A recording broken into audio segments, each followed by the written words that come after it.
जो अपनी आंखों में नफरत का काजल नहीं लगाता वो बुद्धिमान है। जो हर दर्द को संभालता है, जो चुप रहता है जब कोई बात ना हो, वो दिल से समझता है हर चीज को। नमस्कार दोस्तों, बुद्धा मोटिवेशनल यूट्यूब चैनल में आपका दिल से स्वागत है। जो लोग बुद्धिमान हैं वह यह जानते हैं कि शब्द हथियार की तरह होते हैं। जरेनिया से किसी को भी बचाया जा सकता है या किसी को भी मारा जा सकता है। अब आप सोच रहे होंगे कि शब्दों से किसी को मारा कैसे जा सकता है, तो जरा सोचिए, ज्यादातर आत्महत्याओं के पीछे किसका कारण होता है? किसी के पति ने कुछ कहा, किसी के पिता ने कुछ कहा और उन लोगों ने आत्महत्या कर ली। यह आत्महत्या किसके कारण हुई? वह पीड़ित के मन को इतना दुखी कर गए कि उसके मन से वह दुख सहना और ज्यादा बर्दाश्त करना नामुमकिन हो गया और इसी वजह से उन्होंने आत्महत्या कर ली। ऐसे ही आपके शब्द किसी को नया जीवन प्रदान कर सकते हैं। जब कोई आदमी उदास होता है या दुखी होता है तो आपके शब्द उसमें एक नया जोश, एक नया उत्साह भर सकते हैं और एक हारा हुआ आदमी अपने जीवन में एक नई शुरुआत कर सकता है, सिर्फ शब्दों के माध्यम से, हमारी वाणी के माध्यम से। तो अब तक आप यह तो समझ ही गए होंगे कि हमारे शब्द हमारे जीवन को किस तरह निर्धारित करते हैं। शब्दों में कितनी ताकत होती है और किसी से बात करते वक्त हमें कितनी सावधानी से अपने शब्द बोलने चाहिए। आज जो बौद्ध कहानी मैं आपको सुनाने वाला हूं, उसमें आपको सीधे तौर पर कुछ ऐसे तरीके पता चलेंगे, कुछ ऐसी परिस्थितियां पता चलेगी जहां पर आपको हमेशा चुप रहना चाहिए। कुछ परिस्थितियों में अगर आप कुछ नहीं बोलेंगे तो वही आपके लिए सबसे ज्यादा बेहतर होगा। इससे पहले कि आप इस कहानी में खो जाएं, इस चैनल को सब्सक्राइब जरूर कर लें। तो चलिए कहानी शुरू करते हैं। एक बार की बात है, एक युवा लड़का एक बार एक बौद्ध भिक्षु के पास पहुंचा। वह काफी परेशान लग रहा था और उसने बौद्ध भिक्षु से जाकर पूछा कि हे महात्मा, मैं अपने आप से परेशान हूं, अपने आप से दुखी हूं। बाहरी रूप से मुझे कोई दुख नहीं है, मैं धन धान्य संपन्न हूं, मुझे कोई शारीरिक रोग भी नहीं है, लेकिन मैं खुद से परेशान रहता हूं, अपने मन से परेशान रहता हूं। अक्सर मेरी बातों को मेरा कोई भी दोस्त गंभीरता से नहीं लेता है और ना ही मेरे परिवार के लोग मेरी किसी बात को गंभीरता से लेते हैं। मैं जो कुछ भी सलाह देता हूं, या तो वह उसे मजाक में उड़ा देते हैं या फिर उसे गंभीरता से लेते ही नहीं है। मेरी बातों को कोई गंभीरता से क्यों नहीं लेता है? क्यों मेरी बातों पर कोई अमल नहीं करता? क्यों मेरी बातों में कोई रुचि नहीं दिखाता? क्या कारण है? कृपया मुझे बताने का कष्ट करें और मेरे मन के इस दुख को दूर करें। यह सुनकर बौद्ध भिक्षु ने कहा कि आज सुबह मैं ध्यान करके वापस आ रहा था। रास्ते में कुछ कौवे काव्य कर रहे थे और वहीं पर जब मैं चलता हुआ कुछ दूर आया तो मुझे एक मोर की मधुर आवाज सुनाई दी। यह सुनकर अचानक मेरे मन में ख्याल आया कि कौवे कितना काव्य करते हैं, कितना बोलते रहते हैं, लेकिन कोई भी प्राणी कौवे की आवाज को पसंद नहीं करता। मोर हमेशा सही परिस्थिति के हिसाब से बोलता है। जब भी बारिश होने वाली होती है और बादल गरजते हैं और बारिश होने की आशंका होती है, ऐसे में मोर अपनी मधुर आवाज में गाता है, जो सभी को प्रिय होता है, सभी को अच्छा लगता है। ऐसे ही अगर इंसान सही परिस्थिति के हिसाब से सही शब्द बोले, सही वाणी बोले, तो वही वाणी दूसरों के लिए संगीत हो जाती है, संगीत बन जाती है और दूसरे लोग तुमसे सम्मोहित हो जाते हैं और वहीं पर तुम्हें सब लोग गंभीरता से लेने लगते हैं। और दूसरी तरफ अगर तुम यूं ही बेफिजूल ऐसे ही बोलते रहते हो, बिना किसी बात के बोले चले जाते हो, तो फिर तुम्हें कोई गंभीरता से नहीं लेता। तुम उस कौवे की भांति हो जाते हो जिसकी वाणी कोई पसंद नहीं करता और बाद में तुम्हें दुख होता है। तुम्हें कोई गंभीरता से क्यों नहीं लेता? इसीलिए अपने शब्दों को बेहद बुद्धिमानी के साथ इस्तेमाल करना सीखो। अगर तुम नहीं सीखोगे तो समाज में तुम्हें कोई सम्मान या कोई गंभीरता से नहीं लेगा। यह सुनकर वह युवा लड़का बोला कि हे महात्मा, मैं जानता हूं कि मैं ज्यादा बोलने की बीमारी से ग्रस्त हूं, मुझे इतना नहीं बोलना चाहिए, लेकिन मैं अपने आप पर काबू नहीं रख पाता और ना ही मैं इतना बुद्धिमान हूं कि मैं अपने शब्दों को नाप तोल कर बोल सकूं। मैं तो किसी से बात करते वक्त इतना सोचता भी नहीं कि मुझे अपने शब्द किस तरह इस्तेमाल करने हैं। कृपया करके कुछ ऐसी परिस्थितियां बता दीजिए जहां पर मुझे कम बोलना है या फिर बोलना ही नहीं है, हमेशा चुप रहना है। अगर आप मेरा ऐसे मार्गदर्शन कर सकते हैं तो मेरा जीवन आसान हो जाएगा और मुझे ज्यादा दिमाग या अपनी बुद्धि लगाने की भी जरूरत नहीं पड़ेगी। यह सुनकर बौद्ध भिक्षु ने मुस्कुराते हुए कहा कि बेटा, वैसे तो इंसान को हर परिस्थिति में सोच समझकर ही बोलना चाहिए, लेकिन अगर वह हमेशा होश में नहीं रह पाता है, ध्यान में नहीं रह पाता है, मैं तुम्हारे दैनिक जीवन की कुछ ऐसी परिस्थितियां बता रहा हूं जहां पर तुम्हें हमें हमेशा चुप रहना है। अगर तुम ऐसी जगहों पर कुछ बोलोगे तो तुम्हारा अपमान ही होगा या फिर तुम्हें कोई गंभीरता से नहीं लेगा। सबसे पहली जगह है, या यूं कहे ऐसी परिस्थिति जहां पर इंसान को हमेशा चुप रहना चाहिए, वो है जब किसी ऐसे विषय के बारे में बातचीत हो रही हो जिसके बारे में आपको कोई जानकारी ही नहीं है। तो ऐसी परिस्थिति में व्यर्थ में बीच में टांग अड़ाना, व्यर्थ का ज्ञान देना, आपको कुछ पता नहीं है लेकिन फिर भी आप अपना ज्ञान देने के लिए उत्सुक हैं, तो ऐसी जगह पर आपका अपमान ही होगा। जरा तुम खुद सोचो, जब कोई बीमार आदमी अपनी बीमारी के बारे में चर्चा कर रहा हो और आपको उस बीमारी के बारे में कोई भी ज्ञान नहीं है, लेकिन फिर भी आप व्यर्थ में बेकार में उसे ऐसी ऐसी औषधियां बता रहे हैं जिनका उसकी बीमारी से कोई तालमेल ही नहीं है, तो ऐसे में आप अपनी प्रतिष्ठा अपने हाथों से खो रहे होते हैं और आपको पता ही नहीं होता। ऐसी परिस्थिति में आदमी को हमेशा सुनना चाहिए। ध्यान से सुनना भी एक कला होती है।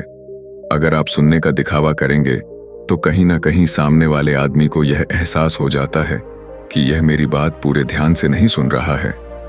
इसीलिए जब आपको किसी विषय के बारे में पूरी तरह से जानकारी ना हो तो वहां पर केवल अपने कान लगाना ही ज्यादा महत्वपूर्ण होता है, ज्यादा जरूरी होता है। आप उस इंसान की बातें ध्यान से सुन सकते हैं और इसी बीच आप दोनों के बीच एक संबंध पैदा होगा और वह संबंध सच्चा होगा क्योंकि आपने उसकी बात को बड़े ही ध्यान से सुना है और इस बात का पता सामने वाले को भी होता है। तो हम बिना कुछ बोले सिर्फ सुनने मात्र से किसी को अपना मित्र बना सकते हैं। इस बात को हमेशा ध्यान में रखना। दूसरी जगह जहां इंसान को हमेशा चुप रहना चाहिए वह है खाना खाते समय। खाना इंसान को हमेशा चुप रहकर खाना चाहिए, मौन रहकर खाना चाहिए। महात्मा बुद्ध और उनके भिक्षु हमेशा चुप रहकर भोजन करते हैं, शांत भाव से भोजन करते हैं, परिपूर्ण होकर भोजन करते हैं, पूरी तरह से करते हैं, एक एक टुकड़े का स्वाद लेकर भोजन करते हैं। और ऐसा भोजन जब आपके शरीर में पहुंचता है तो वह आपके अंग अंग तक ऊर्जा पहुंचाता है। अक्सर हम भोजन करते वक्त कुछ ना कुछ बोलते रहते हैं, कुछ ना कुछ सुनते रहते हैं, लेकिन मौन रहकर पूरा स्वाद लेकर उस भोजन को कभी नहीं करते। हम उस भोजन को करते वक्त आधे अधूरे ही रहते हैं और इसीलिए हमारा शरीर लोगों से ग्रस्त हो जाता है। जरा तुम खुद सोचो, बौद्ध भिक्षु हमेशा भिक्षा लेकर भोजन करता है और भिक्षा भी बिल्कुल मामूली सी, और वह भी एक वक्त का। तो एक वक्त भोजन करने के बाद भी वह इतने स्वस्थ रहते थे, इतने उत्साह जोश और आनंद से भरे होते थे। और हम तो इतना खाना खाते हैं, इतनी सारी भोजन की सामग्री हमारे लिए उपलब्ध होती है, लेकिन हमारे शरीर में कोई ऊर्जा नहीं होती। इसका सबसे बड़ा कारण होता है कि हम अपना भोजन होश में नहीं करते हैं, परिपूर्ण होकर नहीं करते हैं, मौन रहकर नहीं करते हैं। इसीलिए अपना भोजन हमेशा मौन रहकर ही करो। तीसरी जगह जहां पर अगर आपने चुप रहना सीख लिया तो इसका मतलब यह है कि आपने अपने ऊपर विजय हासिल कर ली। जी हां, गुस्से में शांत रहना या चुप रहना इतना आसान नहीं होता है। अक्सर हम गुस्से से भरकर कुछ ऐसे शब्द या अपशब्द बोल जाते हैं जिसका पछतावा हमें हमेशा रहता है, लेकिन जुबान से निकला हुआ शब्द वापस नहीं हो सकता, उस शब्द को मिटाया भी नहीं जा सकता। अब वह जिंदगी भर हमारे दामन से जुड़ चुका है और वह गुस्से में बोला गया। अब शब्द हमारे मन को समय समय पर बेचैन करता रहता है, दुखी करता रहता है। लेकिन गुस्से के वक्त चुप रहना सीखना भी एक बहुत बड़ी कला होती है। गुस्से में आदमी का अपने ऊपर काबू कहाँ रहता है, अपनी इंद्रियों को वश में कहाँ रख पाता है।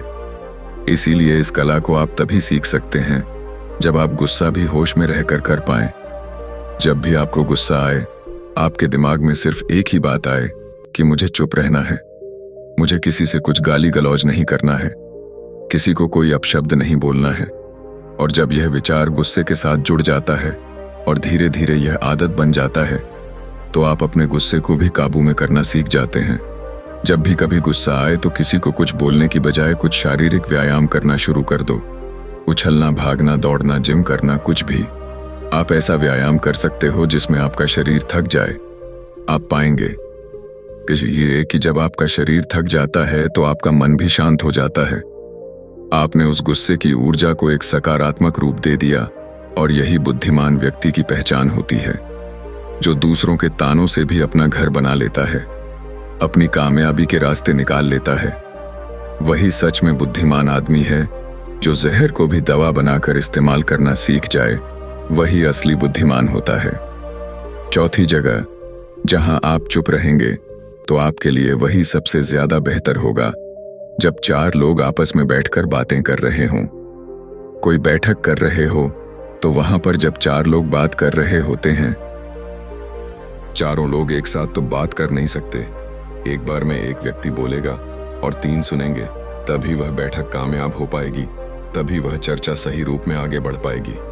लेकिन अगर कोई आदमी ऐसा बैठा हुआ है जो बीच में ही दूसरे की बात काट कर अपनी बात को ऊपर रखना चाहता है, तो ऐसे में वह चर्चा या वह बैठक आपको कहीं नहीं पहुंचाएगी, और चारों लोगों के बीच आप सबसे मूर्ख कहलाओगे।